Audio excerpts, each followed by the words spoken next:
কিন্তু আবু বকর ধাক্কাটা কত, বলে সিদ্দিক কাকে বলে? ওহি আসমান থেকে নবীজির কলবে নাজিল হয়, নবীজির সিনার থেকে একটা নুরানি পাইপ আবু বকরের কলবে গিয়ে লেগে যায়, নাজিল হয় নবীর কলবে, জমা হয় আবু বকরের কলবে। আর তো কিচ্ছু নাই, শুধুমাত্র কি সিদ্দিক।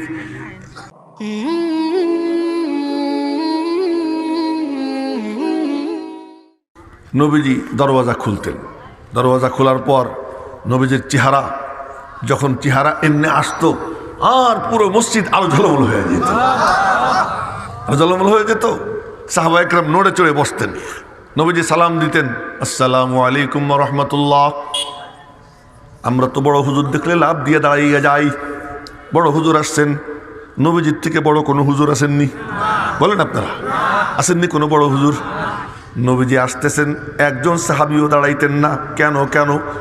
নবীজি পছন্দ করতেন না দাঁড়ানো, এই জন্য একজনও দাঁড়াইতেন না, যার যার জায়গায় বসে থাকতেন। নবীজি সালাম দিতেন, সালাম দিয়ে মসজিদে ঢুকবেন, এখন সাহাবীরা এমন করতেন, দেখেন আমার দিকে, একটু নড়ে চড়ে বসতেন, একটু নড়ে চড়ে বসতেন। এই জন্য কোনো মেহমান দেখলে একটু নড়ে চড়ে বসা সুন্নত, একটু নড়ে চড়ে বসা সুন্নত, যে সে আসছে তার জন্য আমি একটু নড়াচড়া করলাম। মেরে মোহতারম ভাইও নড়ে চড়ে বসতেন, নবীজির জন্য রাস্তা করে দিতেন। নবীজি ধীরে ধীরে হেঁটে হেঁটে মিম্বরে যাইতেন। মিম্বর কদ্দূর? এই হলো নবীজির কামরা, মিম্বর হলো প্যান্ডেলের ওই কোনা, এতটুক দূর হবে। এখানে হাইটে হাইটে যাইতেন। রব্বুল আলামিন বলেন, আমার মাহবুব তুমি ঘর থেকে বের হইয়া মিম্বর পর্যন্ত যাবা, তো এই জায়গাটা তো যেমন তেমন জায়গা, এটা তো হইতে পারে না, এটারে আমি আলাদা একটা মাটি দিয়ে বানাইয়ে দেই। কি মাটি দিবা? রব্বুল আলামিন ফেরেশতাদেরকে বললেন, জান্নাত থেকে এক টুকরা মাটি কাটো, জান্নাত থেকে এক টুকরা মাটি কাটো, ওই মাটি কাইটে নিয়ে ওখানে সেট করে দাও। ওই মাটি কাইটেই না ওখানে সেট করে দেওয়া হয় রিয়াজুল জান্নাহ, জান্নাতের বাগান। আম্মা জান আয়েশা সিদ্দিকা বলতেন, আরে আমার আর কিছু থাক না থাক, আমার একটা দৌলত, এমন দৌলত আছে যা আর কেউ পাবে না। বলে কি দৌলত? আমি আমার নবীজির সঙ্গে জান্নাতে ঘুমাই, আমি আমার মাহবুবের সাথে জান্নাতে ঘুমাই। আম্মা জান আয়েশা সিদ্দিকা নবীজির সঙ্গে যে থাকতেন যেই জায়গায়, ওইটা জান্নাতের টুকরা। ওখান থেকে বের হইতেন, মিম্বরে যাইতেন, জান্নাত দিয়ে হাইটা হাইটা, জান্নাতের বাদশাহ, জান্নাতের বাদশাহ, দো জাহানের বাদশাহ, জান্নাত দিয়ে হাইটা হাইটা মিম্বরে গিয়ে বসতেন। একদিন ঘোষণা করতেছেন, জানো মা বাইনা বাইতি ও মিম্বরি রওজাতুম মিন রিয়াজিল জান্নাহ, আমার ঘর আমার মিম্বর এই দুইয়ের মাঝের জায়গা, এইটা হলো জান্নাতের একটা বাগান। তো জোরে কওয়া যায় না সুবহানাল্লাহ? আল্লাহি ওয়া বারাকাতুহু। মাশাআল্লাহ, খুব ভালো লাগলো যে আপনাদেরকে সালাম দেওয়ার পরে যে জবাবটা স্বতঃস্ফূর্ত পাইলাম। সাধারণত প্রথমে সালাম দিলে জবাবটা খুব নরম নরম হয়, 3 ভাগের 1 ভাগ জবাব দেয়, বাকিরা চুপ করে থাকে। কিন্তু আজকে খুব ভালো লাগলো এই কারণে যে সকলে স্বতঃস্ফূর্তভাবে জবাবটা দিয়েছেন। একটা সুন্নাত জিন্দা হয়ে গেছে, এই জন্য আমরা বলি আলহামদুলিল্লাহ। सुन्नत है मेरे पेश नजर कल्बों में अल्लाह, सुन्नत है मेरे पेश नजर कल्बों में अल्लाह, रोज़ा मेरी आँखों में है काबा मेरे दिल में। सुन्नत के जो केउ पाखिर चोख बनाए तो अल्लाह के डाका लागे ना, अल्लाह पासे ऐसे हाजिर हो जाए। तो अल्लाह के देखा जाए ना और नबीजी के लुकानो जाए ना। अल्लाह थाकेन भितरे, रसूल थाकेन ऊपरे। अल्लाह के केउ देखाइते चाइलेও देखाइते पारबे ना, और नबीजी के केउ लुकाइते चाइलेও लुकाइते पारबे ना। टुपी देखले नबीजीरे देखा जाए, জামা দেখলে নবীজিরে দেখা যায়, দাড়ি দেখলে নবীজিরে দেখা যায় না, টাকনুর উপরে কাপড় দেখলে নবীজিরে দেখা যায়। দিনই জলসায় বসে আদবের সাথে যদি বসে ওখানেও নবীজিরে দেখা যায়। তো নবীজি ভাইসে থাকেন উপরে আর আল্লাহ পাক লুকিয়ে থাকেন ভেতরে। তো আল্লাহকে পাইতে হলে তার তরিকা কি? উপরে সুন্নাত নিয়ে আসো। सुन्नत है मेरे पेश नजर कल्बों में अल्लाह, বলেন না একবার আল্লাহ। একবার আল্লাহ বললে আমল নামায় 70টা নেকি লেখা হয়ে যায়। এক বুড়ার চোখ দেখি নিচের দিকে, এটা তো সুন্নতের খেলা।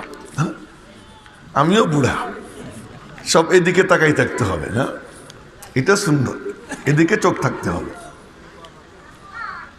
তো সুন্নতের এত দাম যে যুবকরা তোমাদের দৃষ্টি আকর্ষণ করতেছি, আশপাশে আওয়াজ সব বন্ধ করতে হবে, পরিবেশ শান্ত করতে হবে না। আমি তো দুর্বল, এজন্য সকলের কাছে সবিনয় নিবেদন যে আপনারা একটু মেহেরবানি করে আশপাশের পরিবেশটা সুন্দর করবেন। তো কথা এমনি শুরু হয়ে গেছে, 2-4 কথা বলে নিই, পরে খুতবা পড়ব। আসলে ওয়াজ মাহফিল কি জিনিস এটা দিলের মধ্যে বসানো দরকার। আমি যদি এইটাই না বুঝলাম তাহলে আর ওয়াজ মাহফিলে আসলাম কেন? এখান থেকে ওঠার পরে আমার হাল পরিবর্তন হইতে হবে। আমি এখন যেমন আছি তেমন থাকবো না। আমার মধ্যে যদি 5টা সুন্নত থেকে থাকে, আরো 2টা সুন্নতকে সংযোজন করব। আমার মধ্যে যদি না থেকে থাকে, অন্তত একটা হইলেও আজকে নিয়ে যাব এখান থেকে। এমন জজবা যে অন্তরে পোষণ করে আর দিলের মুখ খুলে দিয়ে আল্লাহর দিকে দিয়ে রাখে, তো আল্লাহ পাক বড় কারীম, তিনি বান্দাকে মাহরুম করেন না যদি বান্দা ভালো মতো চায়। ও ভাই, কথায় কথা চলে আসে, হ্যাঁ, যে এক বুড়া নবীজির কাছে আসছেন, সুবহানাল্লাহ। এবার বুড়ারা একটু আলহামদুলিল্লাহ বলেন, প্রথমেই বুড়াদের কথা চলে আসলো না? আমি মনে মনে বলতেছিলাম মাহফিল যুবকদের দেখতেছি সব বুড়া, যুবকরা গেল কোথায়? হ্যাঁ, যুবকরা কোথায় গেল? এক বুড়ো নবীজির দরবারে আসছেন, আইসা বলে, ইয়া রাসূলুল্লাহ, শুনছি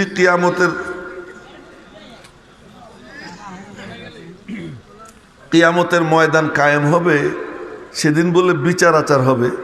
তো ওই বিচার আচারের দিন বিচারক কে থাকবে? নবীজিরে জিজ্ঞেস করতেছে, বিচারক কে থাকবে? নবীজি বলেন, বিচারক আবার কে? আহকামুল হাকিমিন আল্লাহ।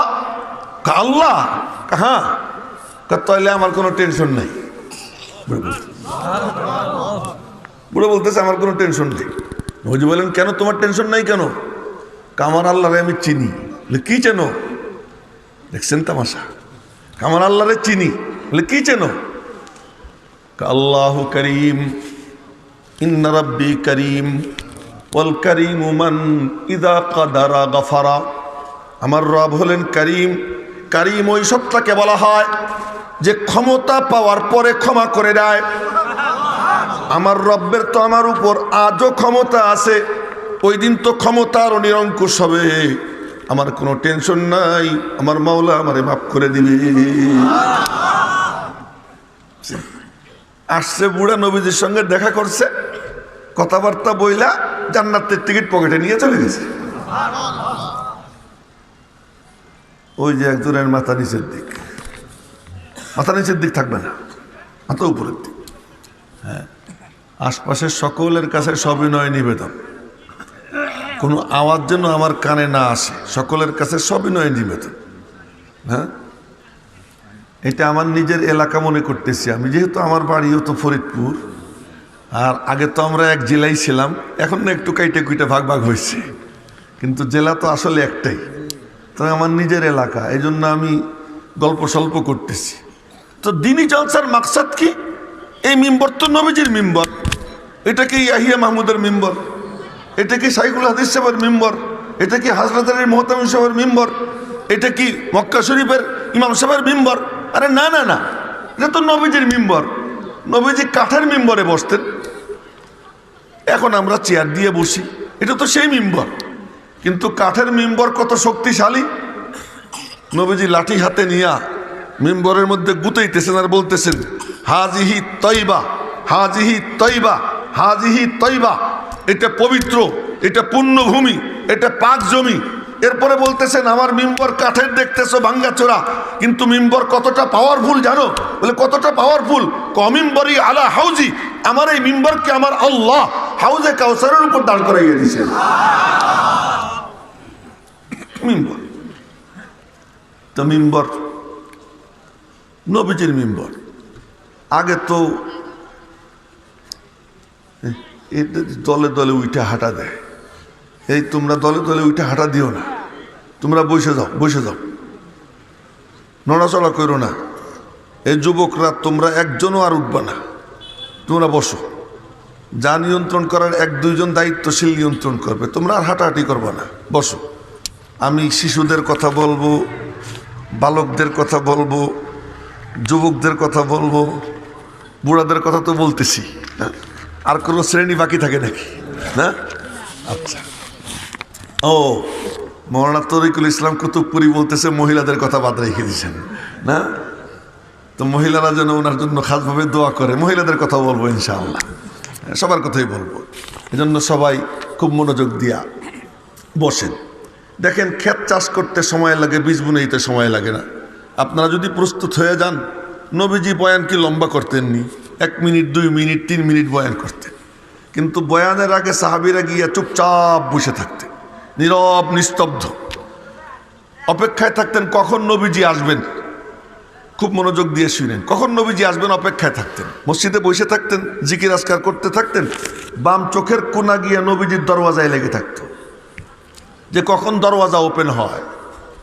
লম্বা সময় বসা, হঠাৎ করে দরওয়াজা ওপেন হতো তো নবীজির চেহারাটা সামনে আসতো, ওই চেহারার আলোতে পুরো মসজিদ আলো ঝলমল হয়ে যেত।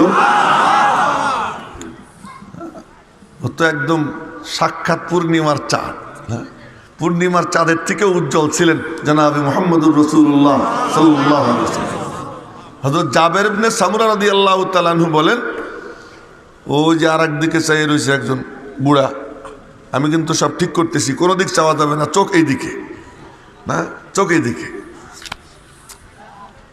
বলে একদিন রাত্রে নবীজির একটু ঘুম পাইছে। বড় মজার মানুষ আমার নবীজি। নবীজি ছিলেন একদিকে রসুল, আর একদিকে পিতা, আর একদিকে উস্তাদ, আর একদিকে পীর, আর একদিকে তিনি সবার বন্ধু। 5টা পরিচয় ছিল নবীজি। কয়টা পরিচয়? রসুল, এর তো কোনো দলিল লাগে না, না। উস্তাদ, এরও তো কোনো দলিল লাগে না। তিনি পীর, এরও তো কোনো দলিল লাগে না। আব্বা, এটা দলিল লাগে। এটা আবু দাউদ শরীফের হাদিস, তিরমিজি শরীফের হাদিস। নবীজি বলেন, আনা লাকুম বিমানজিলাতিল ওয়ালিদি লিওয়ালাদিকুম, আমি তোমাদের জন্য তেমন, সন্তানের জন্য পিতা যেমন। সুবহানাল্লাহ, আগামীকাল বাড়ি গিয়ে বললেন আপনারা, আমি তোমাদের জন্য তেমন, সন্তানের জন্য পিতা যেমন। কেমন পিতা ছিলেন সুবহানাল্লাহ, কেমন পিতা ছিলেন দেখেন তো। পিতা না তো কি, বয়ান করতেছেন, ডাইনে তাকাইছেন, ধীরে ধীরে ধীরে ধীরে চোখ বাম দিকে নিতেন। আমাদের মতো এমন না, এইদিকে তাকাইলেন, খট করে এদিকে তাকাইলেন। নবীজি এমন করতেন না, ধীরে ধীরে চোখ নিতেন। তার কারণ এই ফাঁকে যদি দুইজন পরস্পরের কথা কয়, কোক আমি দেখবো না। নবীজির এই ছিল। আমরা তো খালি দোষ তালাশ করি, নবীজি দোষ ঢাকতে চাইতেন, কারো দোষ দেখতে চাইতেন না। তো ধীরে ধীরে চোখ বাম দিকে নিতেন। হঠাৎ করে চোখ মাঝখানে আটকে গেছে, নবীজির 2 চোখ দিয়ে পানি। নবীজির চোখে যখন পানি 1 ফোঁটা আসতো, দূর থেকে সাহাবা একরাম দেখতেন যেন মুক্তার দানা চিকচিক করতেছে, দেখা যেত। তো চোখে পানি। সাহাবা একরাম বললেন, ইয়া রাসূলুল্লাহ, কাঁদতেছেন কেন? কাঁদতেছি মুসাবরে দেখা। বলে, মুসাবের কি হয়েছে? কই দেখ, মুসাবরে যখন মক্কা শরীফ থেকে আমি মদিনা শরীফ পাঠাইলাম দ্বীনের দাওয়াত দেওয়ার জন্য, কোরআনে কারীমের তালিম দেওয়ার জন্য, রাজকীয় পোশাক ছিল, কি মানে রাজ পোশাক, তার যুবরাজের মতো মনে হইতো তারে দেখতে, ফুটফুটে সুন্দর, উঁচু লম্বা। মুসাব রাদিয়াল্লাহু আনহুর কবর ওই ওখান থেকে এই পর্যন্ত বিশাল লম্বা। যদি কেউ হজে যান, উহুদের ময়দানের ওখানে ওনার কবর আছে, সেই কবরটা ওখান থেকে এই পর্যন্ত লম্বা, বিশাল কবর, বিশাল দেহ, রাজপুত্রের মতো ছিল। কি সুন্দর পোশাক। ওই দেখো আমার মুসাবের গায়ে পাঞ্জাবিতে চামড়ার তালি। তো পাঞ্জাবি ফাইটে গেছে, পুরান হয়ে গেছে, চামড়ার তালি দেখা নবীজির চোখে পানি। পিতা আর কাকে বলে? কেমন পিতার পিতা? আসছেন নবীজির সামনে এক সাহাবী আম্মার, তার মুখে ধুলা, দাড়িতে ধুলা, বুকে ধুলা, আর নবীজি নিজে হাত দিয়ে ধুলা ঝাড়তেছেন। পিতা কি সন্তানের ধুলা ঝাড়ে না? পিতা পিতা, অপরদিকে বন্ধু। কেমন বন্ধু? কেমন বন্ধু? যাবেন, জি ইয়া রাসূলুল্লাহ, আমার একটু ঘুম পাইছে, আমি একটু ঘুমাবো, আয় তুই। আসছে, বসে পড়ো। তো উনি বসে পড়ছেন, আসন দিয়ে বসো, আসন দিয়ে বসছেন। এবার নবীজি জাবের ইবনে সামুরার রানে মাথা রেখে ঘুমাই পড়ছে। আচ্ছা বলেন তো, এই যে কুতুবপুরি আছে এখানে, আমি একটু ঘুমাইতে চাই, কুতুবপুরি চিন্তা করবো যে কুতুবপুরি আমার শায়েক বলে, আমার হজরত বলে, আমি তার রানে কেমনে ঘুমাবো? আমি আমার কোনো বন্ধু তালাশ করব। কিন্তু নবীজি প্রত্যেকটা সাহাবীকে বন্ধু বানিয়ে ফেলেছে, ছয় বন্ধু। জাবের তুমি বসো, বসে পড়ছে। নবীজি রানে মাথা রেখে ঘুমাই পড়ছেন। জাবের মনে মনে বলে, এ রে জাবের, তোর সোনালী কপাল, আর কবে এমন পাবো নবীজি আমার রানের উপর মজা করে দেখি। তো তাকাই রয়েছে, তন্ময় হয়ে তাকাই রয়েছে। হঠাৎ করে মনে মনে বলে, আকাশে তো পূর্ণিমার চাঁদ, আমার রানে নবীজির চেহারা, দেখি তো কোনটা বেশি সুন্দর, চাঁদ বেশি সুন্দর না নবীজির চেহারা বেশি সুন্দর? একবার আসমানের দিকে তাকাই, চাঁদের দিকে তাকাই, আবার নবীজির দিকে তাকাই, আবার চাঁদের দিকে তাকাই, আবার নবীজির দিকে তাকাই, বেশ কয়েকবার চোখ আপ ডাউন করি। এরপর এক পর্যায়ে আমার ভিতর থেকে এই সিদ্ধান্ত আসে, ফালা হুয়া ইনদি আহসানু মিনাল কমার, আল্লাহর কসম পূর্ণিমার চাঁদ থেকেও আমার নবীজির চেহারা অনেক বেশি উজ্জ্বল মনে হইতে লাগলো।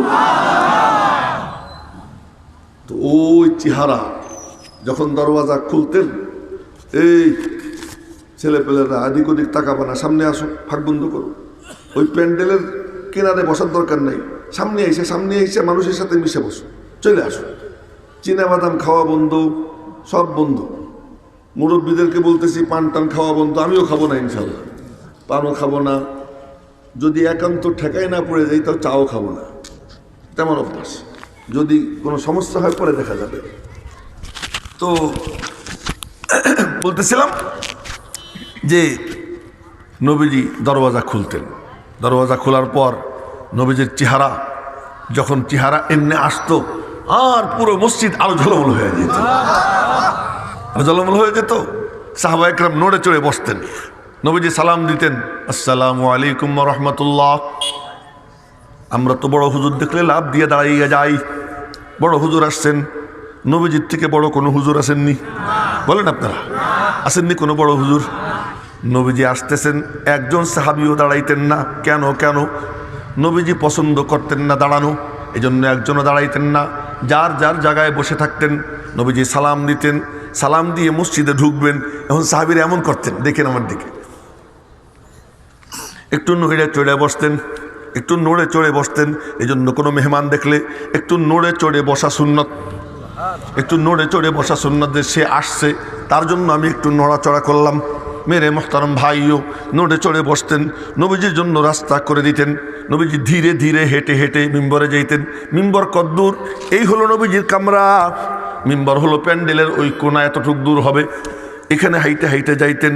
রব্বুল আলামিন বলেন, আমার মাহবুব তুমি ঘর থেকে বের হইয়া মিম্বর পর্যন্ত যাবা, তো এই জায়গাটা তো যেমন তেমন জায়গা, এটা তো হইতে পারে না, এটারে আমি আলাদা একটা মাটি দিয়ে বানাইয়ে দেই। কি মাটি দিবা? রব্বুল আলামিন ফেরেশতাদেরকে বললেন, জান্নাত থেকে এক টুকরা মাটি কাটো, জান্নাত থেকে এক টুকরা মাটি কাটো, ওই মাটি কাইটে নিয়ে ওখানে সেট করে দাও। ওই মাটি কাইটেই না ওখানে সেট করে দেওয়া হয় রিয়াজুল জান্নাহ, জান্নাতের বাগান। আম্মা জান আয়েশা সিদ্দিকা বলতেন, আরে আমার আর কিছু থাক না থাক, আমার একটা দৌলত, এমন দৌলত আছে যা আর কেউ পাবে না। বলে কি দৌলত? আমি আমার নবীজির সঙ্গে জান্নাতে ঘুমাই, আমি আমার মাহবুবের সাথে জান্নাতে ঘুমাই। আম্মা জান আয়েশা সিদ্দিকা নবীজির সঙ্গে যে থাকতেন যেই জায়গায়, ওইটা জান্নাতের টুকরা।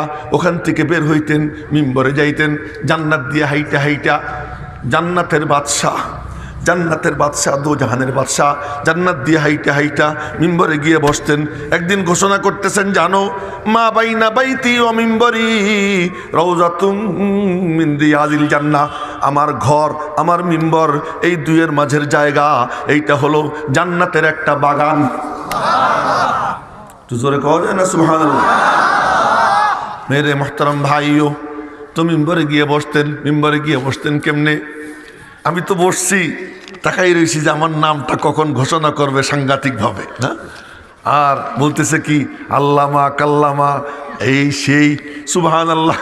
আমাদের অবস্থা হলো কি, একজন গেছে আর কি হোটেলে মুসাফির খানায়, কয়েকটা সিট খালি আছে নি, কয়েকটা সিট খালি আছে, আচ্ছা একটা সিটই চলবে, কি নাম?